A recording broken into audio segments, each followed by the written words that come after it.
Meu irmão e minha irmã, hoje dia 28 de outubro, a igreja comemora a festa dos apóstolos São Simão e São Judas Tadeu, dois grandes apóstolos do Senhor Jesus, dos quais, porém, se sabe muito pouco, não muito mais do que dizem os evangelhos. De fato, sobre Simão, pouquíssimo.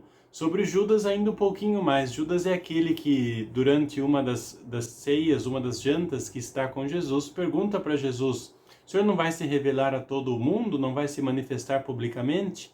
Judas ainda é aquele que escreve a carta de Judas que nós temos na Bíblia. Não é Judas o traidor, é outro Judas. Escreveu esta carta. Sobre eles disse que evangelizaram o norte da Europa, Europa Oriental. Foram de fato ali que deram a sua vida, que anunciaram o Evangelho. Diz São Beda que eles faleceram perto do Mar Negro, onde até hoje existe uma basílica a eles dedicada. A devoção a estes santos e a tradição de que são santos que intercedem pelas causas impossíveis, de modo especial São Judas, se deve a Santa Brígida, que em uma de suas revelações Jesus revelou que quem pedisse pela intercessão de São Judas solução às causas mais difíceis, São Judas intercederia.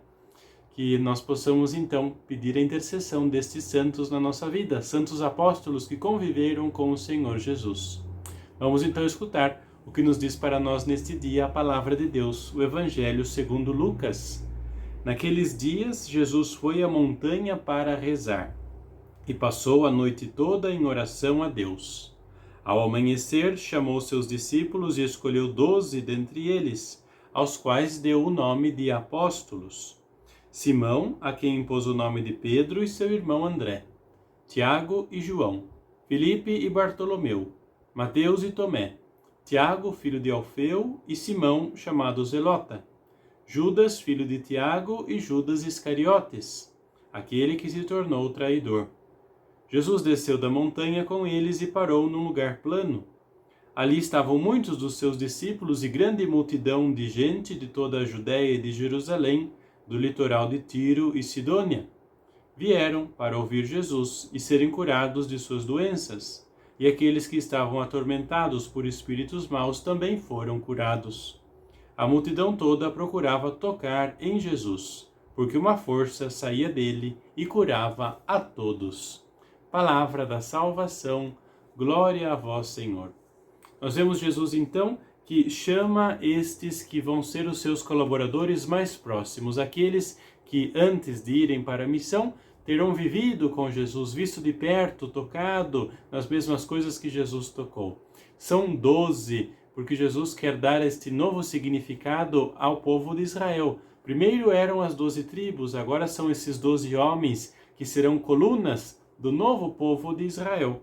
Além disso, é preciso lembrar que Jesus passou a noite em oração, rezou antes, para depois escolher, ensinando para os discípulos que a primeira coisa a ser feita na vida do discípulo é a oração. Primeiro se reza, depois se age. Além disso, Jesus chama pescadores, publicanos, cobradores de impostos, médicos, chama traidor, Judas, chama todo tipo de pessoa para significar exatamente esta universalidade. O convite que Jesus faz, mais do que a uma pessoa, Jesus faz ao ser humano. Jesus chama o ser humano para ser o seu colaborador, para ser o seu anunciador. É uma vida que passa, então, como dizia, primeiro por esta convivência com Jesus. Primeiro se vive com Ele.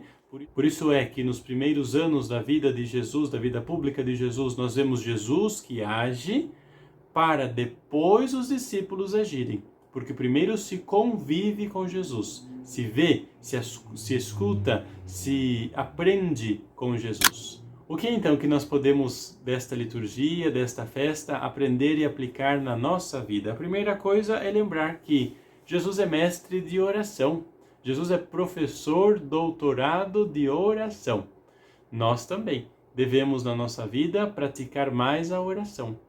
Grande lamentação de muitos dos nossos irmãos é a falta de oração no seu dia. Fazem tudo, têm tempo para tudo, menos para rezar, menos para dedicar tempo para se preparar para as outras coisas. Isso é oração. Vou rezo no silêncio do meu quarto, como diz Jesus, aonde me sinto mais à vontade. Peço ao Espírito Santo o dom do discernimento, da sabedoria, do temor de Deus, para que na minha prática eu possa ser uma pessoa que segue Jesus, uma pessoa que fala de Jesus, uma pessoa que é sinal de Jesus, como nós dizíamos no Evangelho de ontem. Porém, para isso é preciso oração, sermos pessoas de oração. É preciso então lembrar que é justamente isto que manteve a ligação entre Jesus e os discípulos, mesmo quando aqueles correram, se afastaram pelo medo, pela traição. Se falta a oração na nossa vida, que é aquilo que nos liga profundamente, interiormente com Jesus, nos momentos da nossa fraqueza, nos momentos dos nossos pecados, nós nos afastaremos de Deus e não o procuraremos mais. A oração é aquilo que mantém a gente unido a Jesus, mesmo na nossa dificuldade, mesmo naqueles momentos em que pareça que a gente quer desistir. E por último, é preciso lembrar que a preocupação de Judas, como dizia no início, de que Jesus deve se revelar a todos, deve também ser preocupação nossa.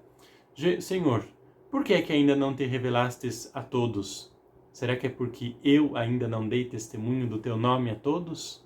Nós temos que ter esta inquietação, esta preocupação. Se tem irmãos nossos que ainda não conhecem Jesus, talvez seja culpa minha, que ainda não falei, não dei testemunho, não vivo de acordo com a minha fé.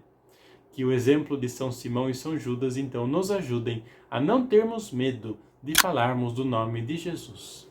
Que a bênção do Senhor seja derramada sobre você neste dia, em nome do Pai, e do Filho, e do Espírito Santo. Amém.